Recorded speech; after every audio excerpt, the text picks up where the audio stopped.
আজকের ভিডিওতে তোমাদের প্রত্যেকের জেনে নেওয়া দরকার সুপ্রিম কোর্ট কি বললো, অর্থাৎ সুপ্রিম কোর্টের যে জাজমেন্ট অন যেটা reservation SC ST OBC new update প্রত্যেকে তোমাদের জেনে নেওয়া দরকার। তোমরা সেন্ট্রাল লেভেল অর্থাৎ কেন্দ্র সরকারের যদি চাকরির পরীক্ষা দাও অথবা রাজ্য সরকারের যে কোনো পরীক্ষা তুমি চাকরির জন্য দাও না কেন, এই সুপ্রিম কোর্টের আপডেটটা তোমাদের প্রত্যেকের জেনে নেওয়া দরকার।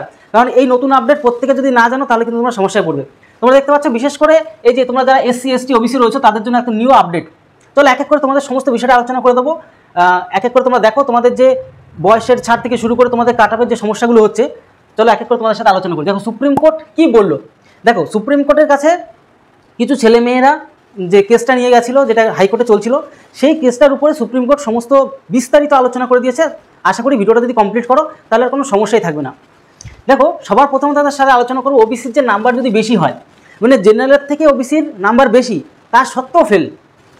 নর্মালি কি হয়, জেনারেলের যে নাম্বারটা থাকে সেই নাম্বারটার থেকে যদি কেউ বেশি পায় তাহলে মানে ওবিসি এসসি এসটি ওবিসি যে যাই হোক ইডাব্লিউএস যাই হোক না কেন, সেক্ষেত্রে কিন্তু ওবিসি জেনারেলে ধরে নেওয়া হয়।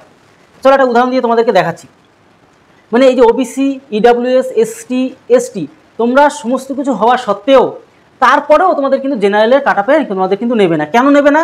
সুপ্রিম কোর্ট কী বললো, সুপ্রিম কোর্ট কী বললো এক এক করে তোমরা দেখো। তোমাদের একদম উদাহরণস্বরূপ সমস্ত কিছু দেখাচ্ছি। দেখো তোমাদের বয়স আমি এক্সাম্পল হিসাবে নিলাম, তোমাদের এসএসসি জিডি হিসাবে ধরলাম। যে কোনো তোমাদের যে কোনো যেভাবে বয়স থাকবে সেভাবে তোমরা ধরে নিতে পারো। মানে বিভিন্ন ধরনের চাকরির ক্ষেত্রে তো বয়সের যে ক্যাটাগরি আলাদা হয়, আমি শুধুমাত্র এসএসসি জিডির ক্যাটাগরিটা শুধু ধরে চললাম। দেখো তাদের ক্ষেত্রে কী হয়, বয়স 18 থেকে 23 বছর হয় জেনারেলদের ক্ষেত্রে। তাহলে জেনারেলদের 18 থেকে আমাদের কত হচ্ছে, এই যে আমরা যদি ভালো করে খেয়াল করি, যদি তুমি জেনারেল ধরো, জেনারেলতে 18 থেকে কত 23। এবার যদি ওবিসিদের ক্ষেত্রে 23-এর থেকে আরও বেশি বাড়বে, 18 হয় 26 বছর পর্যন্ত। আর এসসি এসটিদের কত 5 বছর, এসসি আর এসটিদের ক্ষেত্রে কত হয় 18 থেকে আরও 5 বছর, 23-এর থেকে আর 5 কত 28, এরকম করে বাড়তে থাকে। ঠিক আছে, এবার ব্যাপারটা হচ্ছে সব এই বয়সের খেলা। এই বয়সে সমস্ত মানে গরমিলটা হয়ে যাচ্ছে। কী ক্ষেত্রে দেখো, এবার চলো এই বোর্ডে এই চার্ট বোর্ডটা দেখো, তাহলে তোমরা একদম স্পষ্ট ক্লিয়ার হয়ে যাবে। যেরকম এখানে কি রয়েছে জেনারেলদের, দেখো জেনারেলের এখানে তোমরা যে কাট অফটা দেখতে পাচ্ছ, জেনারেলের কাট অফ সাপোজ ধরে নাও 65, কোনো একটা পরীক্ষাতে জেনারেলের কাট অফ 65, ওবিসিদের কাট অফ কত 68, মানে জেনারেলের থেকে উপরে চলে গেছে।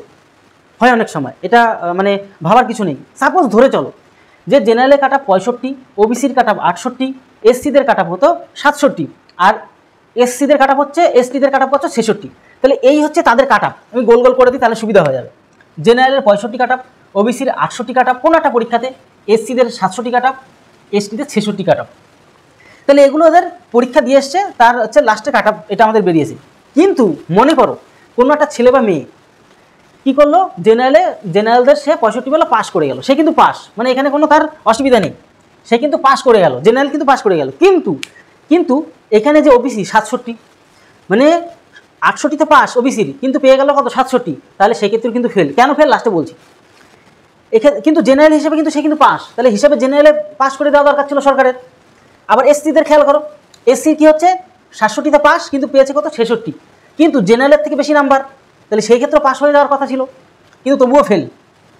তারপর দেখো এস 66তে কাট অফ যাচ্ছে, মানে পাস হবে 66 পেলে পাস হয়ে যাবে, কিন্তু সে পেয়ে গেল এক কম, মানে 65 পেলো, তাহলে সেক্ষেত্রে কিন্তু সে ফেল, সেই এসটি অনুযায়ী ফেল, কিন্তু জেনারেল হিসেবে তো থাকার কথা ছিল, তবুও কিন্তু সে ফেল। কেন ফেল? দেখো এই গণ্ডগোলটাই সবার মধ্যে হচ্ছে, যে এই যে ব্যাপারটা, এই যে সিস্টেমটা, এটা কেন হচ্ছে।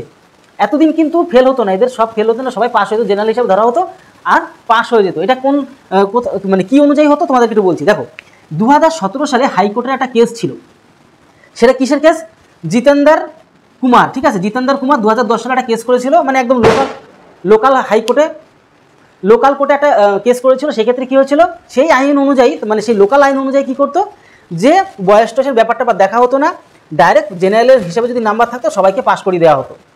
মানে এই ওবিসি এসটি এসটির কোনো আলাদাভাবে কোনো বিচার হতো না, ডাইরেক্ট যদি জেনারেল থেকে বেশি নাম্বার হতো তাহলে তাদেরকে ধরে নেওয়া হতো।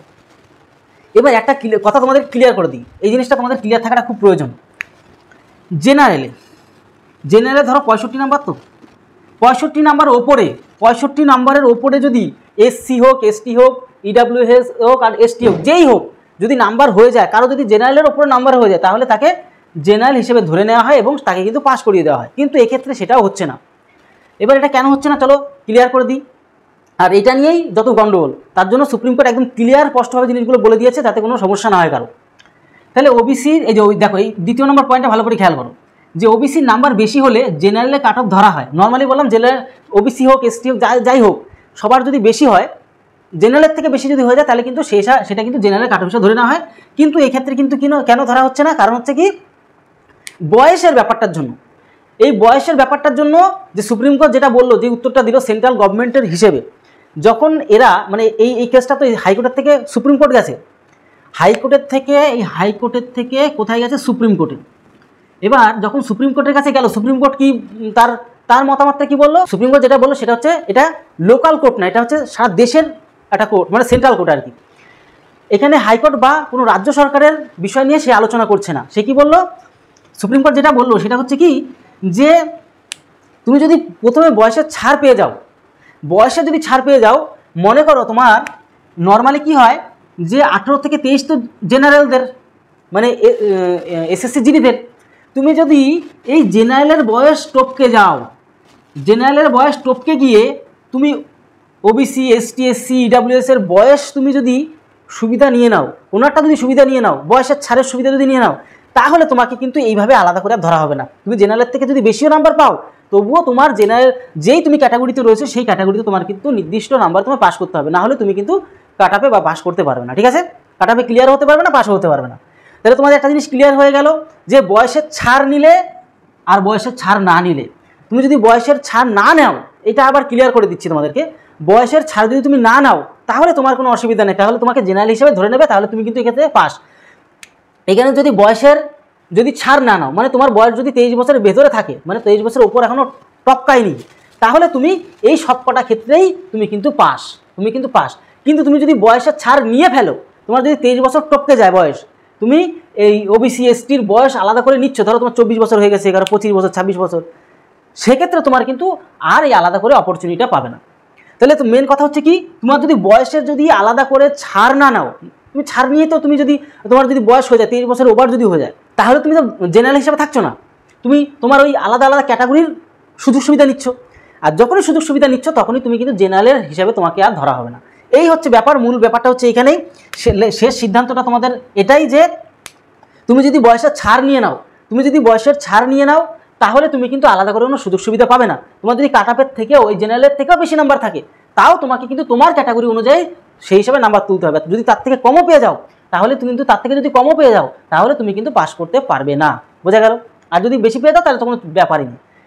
আর যদি কম পাও তাহলে জেনারেল হিসাবে ধরা হবে না, যদি তুমি বয়সের ছাড় নিতে বাধ্য হও। যে তোমার যদি 24 বছর বয়স হয়, তাহলে তো তুমি ওবিসি ছাড়া এসসি এসটি ছাড়া তুমি পারবে না সেক্ষেত্রে তুমি যেহেতু বয়সের ছাড় নিয়ে ফেলছো, তাহলে তুমি আর আলাদা করে ওই জেনারেলের কাট অফ হিসেবে আর ধরা হবে না। আর যদি তোমার বয়স 23 বছরের মধ্যে থাকে, তাহলে তুমি জেনারেল হিসেবে যদি নাম্বার থাকে তাহলে জেনারেল হিসেবে ধরা হবে, আর কোনো চাপও থাকবে না।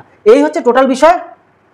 এই বিষয়টা তোমাদের সাথে আলোচনা করার জন্য বললাম, সুপ্রিম কোর্ট যেটা টোটাল বিষয়টা আলোচনা করে দিল সেই আপডেটটা তোমাদের কাছে নিয়ে আসলাম। অবশ্যই বন্ধুদের কাছে শেয়ার করে এই বিষয় নিয়ে অনেকে কনফিউজে রয়েছে। আর সবার শেষে তোমাদেরকে বলবো, অবশ্যই তোমরা যদি নতুন হয়ে থাকো আমাদের চ্যানেলকে সাবস্ক্রাইব করে বেল আইকনটি প্রেস করে রাখো এমন ধরনের ইনফরমেটিভ ভিডিও পাওয়ার জন্য।